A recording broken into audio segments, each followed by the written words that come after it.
Many students and community members are wanting to grab a beer to stay warm during the winter season.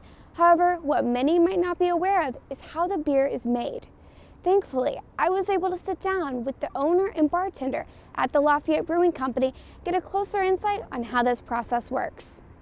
When we first opened in '93, the options were either to have a brew pub or to go out and try to get tap handles and shelf space and be involved in packaging. And particularly on the packaging end of things, the equipment wasn't really there for the craft brewing industry.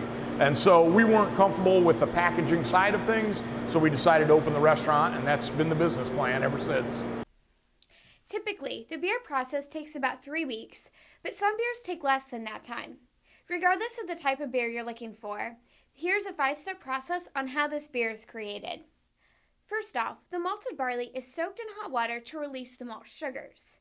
The malt sugar solution is boiled with hops for seasoning, and hops adds a bitterness to your beer. So for those that likes bitterness, you'll appreciate hops. From here, the solution is cooled and yeast is added to begin fermentation. The yeast ferments the sugars, releasing CO2 and alcohol.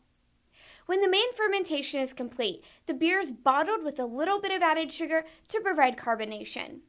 Joe McKirkus, a current bartender, explains how he learned the process of understanding the brewery when he began his job. We have, every couple months we do beer training for new employees, and to become a bartender, you have to go through the process of understanding the brewery, because we have a lot of people come in here that homebrew themselves, and they'll ask you questions about it.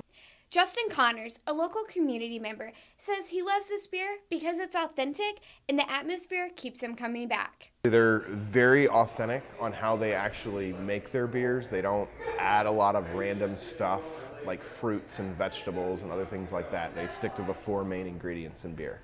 Now that we've seen how the beer is made behind the scenes at the Lafayette Brewing Company, let's enjoy a beer ourselves. Reporting for Fast Track, Rachel Bittler.